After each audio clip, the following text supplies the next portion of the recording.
From Belgium to Vancouver, now to Vegas, Abuzah's Call of Duty career has been built on passion and consistency ever since he started competing. He had a breakout rookie season, placed second at almost every event in Black Ops 6, and now he's joining Simp and Draza with 04 and his third season as a pro. In today's video, we're going to break down FaZe's newest member and just how he was able to earn a spot on this team. Abuzah is from Belgium, and he started playing Call of Duty at 5 years old with Call of Duty 2. He grew up with a family of gamers, and once he started playing, he got hooked. He began playing competitively during Call of Duty 4, playing game battles. He was only 9 years old at the time, but it was a hobby he was super passionate about. He continued the grind into his later teen years and actually studied to be an electrician, but didn't connect with it like he did with gaming. He saw so many people playing Call of Duty as a career, and he knew deep down that's what he wanted to do. Now he just needed to find a way in. So he started competing at LAN tournaments in Infinite Warfare, trying to get his name out there, even teaming with Hydra at one point. He played in the SFCO French Cup organization, which hosted tournaments for up-and-coming amateur players. He played really well in these tournaments, winning 5 events during the IW season. Quand on est un peu contre des équipes qui sont plus fortes que soi, des fois ça peut se retourner en notre défaveur. Pour le moment, 71-7, les overtime sont mal menés, on va dire même pour l'instant déjà un peu la tête sous l'eau, même si là le triple kill pourrait leur permettre de bien réaliser la rotation. Se relancer et qui partent à l'attaque au niveau de cette statue de chat avec Melko et Abuzah qui font le double kill. Exactement, Abuzah là qui a récupéré cette balle, qui va pouvoir essayer de foncer, peut-être qu'il va pouvoir enfin marquer leur premier point. Oui, ça semble bon. Enfin, c'est mérité quand même, on peut le dire dans l'ensemble. He stayed on the same path through World War II, mainly playing for team overtime. It was a slow grind to get his name out there, but he wasn't giving up just yet. Black Ops 4 would present him with some incredible opportunities to travel to the US to compete. He didn't find early success, but managed to qualify for CDL Fort Worth, where he placed top 8. The potential was there, and the placements were getting better just in time for the newly established Call of Duty League. He joined the European Challengers League with high expectations, but the next 2 seasons were the most difficult of his amateur career. Throughout Modern Warfare and Cold War, Abuzah consistently placed between 17th and 32nd. He went from Voltage Esports to Obtained to King Esports and had multiple different teammates throughout these 2 years. The individual talent was there. Light side, it is a fortunate place to be, but you feel like teams are getting better at defending it, and right now they aren't defending a damn thing because Abuzah is going to hit all 3. Furious, they're actually going to pick up 2 here. If they touch this point, this could be huge. Abuzah though! Abuzah picks up 2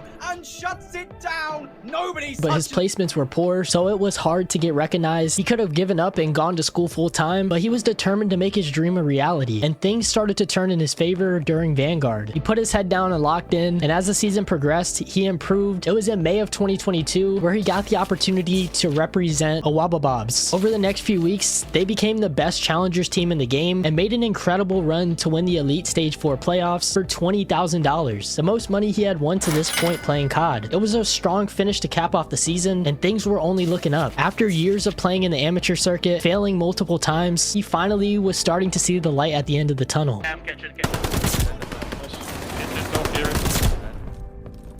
I'm heading out. I go mid, guys. I try to flip. Yeah, I'm coming with you. Nice hold on. Oh no, one more. Flip behind, bomb as well. I'm bombing this. Going into the Modern Warfare 2 season, Awabababs dropped Chaxter for Linz, and the entire team dynamic changed. They opened the year with the 2nd place finish at the Breaking Point European Open. This is just going to be, I think, what looks to be like an easy hold. I mean, they got clearance, everything pushed out, pretty much keeping him contained in spawn. So outside of, well, I was going to say outside of like some craziness happening, they should be good for the final 20 seconds. And then Harry just spawns in the back. But maybe this is something about Awabababs actually won. Abuzah quickly rose to become one of the top challengers players in Modern Warfare 2. He was averaging a 1.25 throughout the season, and his placements backed it up. It's hard to get recognized in challengers without good placements, so Abuzah knew that if he wanted to get into the Pro League, he needed to win. So that's exactly what he did. He started turning heads in the CDL community, and even people like Scump were telling pro teams to pick him up ASAP. I've been watching him more and more. A lot of people have been talking about him being next up. He has been insane every single time I've watched him. And Abuzah is #1 in overall KD at the moment. Talented player. Think he's next up, at least in my mind. London. Make that call. London.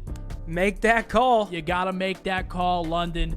To cap off an incredible year in Challengers, his team went on to win the 2023 Toronto Open and a top 6 finish at Challengers Champs. It's safe to say he did more than enough to earn a spot in the Pro League, but now it was just a waiting game to see who would take a chance on him. When asked about his playstyle, he likes to play fast as a main AR, enjoys calling plays and being an in-game leader, and his talent was undeniable. In October 2023, we got the answer as to where Abuzah would land in the CDL. The Seattle Surge announced that Illy, Arcides, Hook, and Abuzah were joining the team ahead of the MW3 season, and he had finally made his dream come true to become a pro Call of Duty player. He was put into a strange position though, because Surge wanted him to run an SMG, a role that he did not play in Challengers. Surge had a slow start to the season, falling into the middle of the pack, and it's not that Abuzah was terrible on the SMG, but he is much better running an AR, and his stats reflected that. Pivot trade immediately by the way of the... Wait a minute.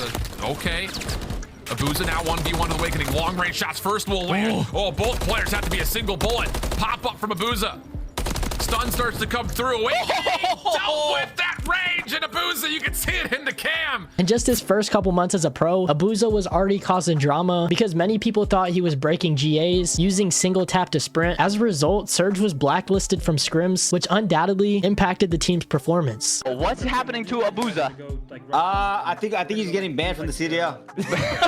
This guy's straight trolls, bro. Abuzah denied the claims, and there was even more drama with Surge at Major 1. They made a top 6 run, but there were things going on with Illy this time around, and they were forced to drop him and make a team change, bringing in Abuzah's old duo, Brezzy. Many people in the CDL community felt sorry for Abuzah. Dude was the hottest prospect in Challengers last year, running main AR the whole time. Gets picked up by Seattle with 2 other slow main ARs and is forced to run sub. Gets blacklisted from scrims, Illy gets benched, and now they're awful. I'd be pissed if I was him and this was my shot in the league. Regardless of everything going on behind the scenes, Abuzah was determined to make a serious impact on his team and showed that he not only belonged in the Pro League, but he could thrive. Now with Brezzy on the roster, the team struggled in the second qualifiers. They'd go 1-6 with a 25% map win rate. They were still trying to figure each other out, but after stage 2, Surge finally allowed Abuzah to take his natural position on the main AR. With the new team in place, their form began to shift. Surge was rising to become a middle of the pack team, inching closer to that 5th spot, but consistently struggled against the top 4. Just by looking at his cards throughout the season, you can see the noticeable change from the beginning of the season when he was running an SMG to the latter half of the season when he was running a main AR. Don't have the time. The gunfight onto gunless is going to fall away though, and Abuzah finds one,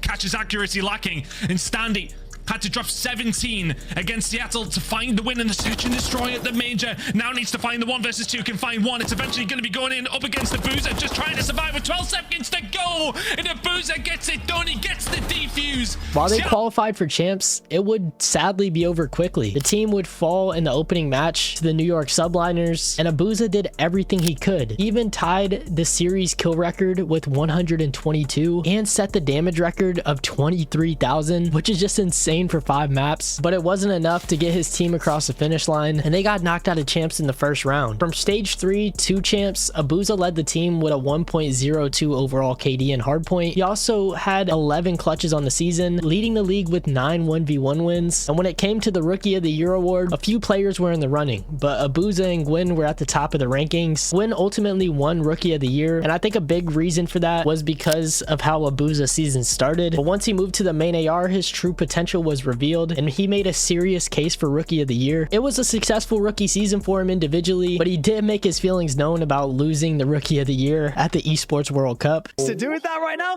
enjoy it. Feel it. I mean, how heavy is it? It's pretty cool, right? Yeah, it's pretty good. Yeah, it was personal for me. Like, there is someone on this team like get the Rookie of the Year, and I still don't know how. Okay, so Abuzah. Yes, Beans, keep going. Good Lord. oh my gosh, Abuzah's on fucking demon time over there. Oh my Lord. And speaking of, at EWC, Seattle became Vancouver, and Abuzah showed up at his final tournament of the MW3 season. Set up in these power positions with the MCWs in hand. Abuzah on 4 in a row, looking for number 5, 1 away from the cruise missile. What a streak to have as well to put this away in a 3-0 sweep potentially. They made a shocking run through pool play and through the bracket to get a top 4 finish, along with their biggest payday of the season, 160k. On top of that, Abuzah finished the tournament with a 1.1 overall KD, and it was enough for Surge to realize they had a special player on their hands. So heading into the Black Ops 6 next season, Surge decided to build around him and 04. Abuzah's goal this season was to develop into one of the best ARs in the league, and he performed really well throughout the entire season. They picked up Nasty and Hixie with hopes of finding better placements this time around, and they were expected to be a top 6 team heading into the season. But the first stage was a roller coaster. Surge split even during Major 1 qualifiers. The glass break gives Paul just a little bit more to think about. Bomb recovered. Are we going to go out? We're going out swinging. The timing. Did he get spotted out? I don't think he did. It's a square up and it's done. It is Abuzah and it is Surge.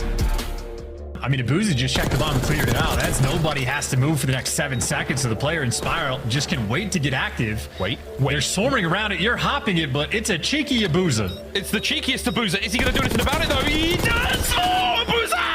What a play! The time! But were swept twice in a row at Major 1, and the biggest problem was the SMGs not providing enough slaying power, which prompted Hixie to be released. He was replaced by Neptune, and it paid off because Surge quickly rose to become one of the best teams in the game. Neptune's aggressive playstyle worked really well with his teammates, and they had a 5-2 Major 2 qualifier record. They made the grand finals at the Minor 2 tournament, and for the first time in his pro career at the Major 2 LAN tournament, Abuzah and Surge made a run all the way to the grand finals. And Alfred is holding. No reason to slide out inside the shell. This. Whoa! Clean shots into maybe another. Beans tagged up. Here comes Abuzah trying to push back forward.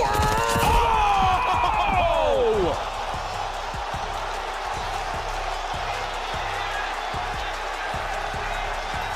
Where they unfortunately got dominated, and this will become a theme of their season. As Breaking Point put it, it was a reality check on the gap between contenders and champions. Surge was easily a top 4 team in the game, but the trophy evaded them time and time again. They went on to place second at Major 3, where Abuzah posted a 1.06 over the tournament. Versus 2, 20 seconds. He's in a peak, find one. Now can he finesse? He's out, and that should decide the round, or does it? Abuzah's just gonna hold.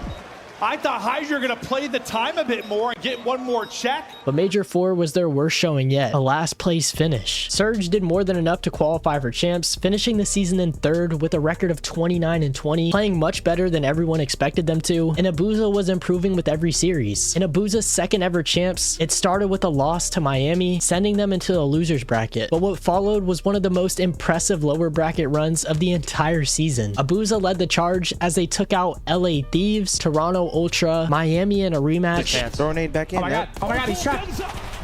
Get in there, help him. Keeps his head down. Help him. Heretics now. What's going on? Kill Neptune. 3v1. Oh, that's it. 1v3. Oh my god. Wow! Oh my god. Abuzah throwing birds. Wait, why? I don't know. That's first Boston. Wow, folks. Dang, he chirped in his ear too. And Boston Breach, executing dominant sweeps over the Thieves and Ultra, along with clutch Game 5 wins. Their resilience earned them another spot at the title in the grand finals, but as we all know, Optic proved to be an unstoppable force, and once again, Surge got a silver. They had one more chance to redeem themselves at the Esports World Cup. Thieves in this is 04 on a 5. These 3 players are just soaking up time, kills, stats. Need to find their footing, and very, very quickly, as Abuzah just walks in for 2. Yet, as a red dot, but there's not 2. Wait for the damage. And now the 1v1, but he's taken so many hits, he can't get the kills. Abuzah and Nasty get theirs. Down to Abuzah. Elevator room. Oh my word. The nade! They scatter. 1v1! And Abuzah, he manages to get Insight to leave, but the bomb still has to be defused. He's holding it. Insight throws the shoulder. Do they know? We've been here before. Insight! Down, Abuzah! But yup, you guessed it, another silver. They were super close to missing the grand finals too, because Nasty made an insane play, but thankfully Abuzah saved their tournament run. Oh my god! What is that, Nasty? What is that? For your sake, my man Abuzah is going to save you. To make the push for the 1v. Oh my god! Nasty just almost controlled. Look at him, he knows it. They got dominated by Optic again in the grand finals, and although they never won a tournament, they performed much better than expected. 4 LAN grand finals appearances and another one in a minor tournament proved their status as an elite team, even if they could never finish first. Looking at Abuzah's stats throughout the season, he proved to be a consistent anchor for his team. He excelled in hardpoint similar to his MW3 season, putting in 3k damage per map with over a minute in the hill, but he struggled in S&D with a 0.88 KD, and he was Surge's second best player in control. He earned a spot as a number 12 player throughout Black Ops 6 and showed serious improvements from his rookie season. After the Esports World Cup, his contract expired with Surge and the entire roster was released, but he established himself as one of CDL's fastest rising AR talents. With Celium and Abuzah leaving FaZe, it was the perfect storm for the up-and-coming 04 and Abuzah to prove themselves once again. And just a few days ago, it was made official that Abuzah and 04 are joining Simp and Draza for Black Ops 7. This team has a lot of potential on paper, and I'm interested to see how they play off each other when the game comes out, but Abuzah continues to improve with each season, and I don't see that changing anytime soon. Abuzah's career is driven by his passion and resilience to become the best player he can be, and it's paying off in real time. So let me know what you guys think about Abuzah's pro career to this point, and do you think he's going to be holding a trophy in Black Ops 7? Thank you guys for watching. If you enjoyed this video, check out my recent video where I talked about all the changes coming to Black Ops 7 and the COD League. If you enjoyed this one, you got to check that out. I hope y'all have a great week, and I'll see y'all in the next one. Until then, peace.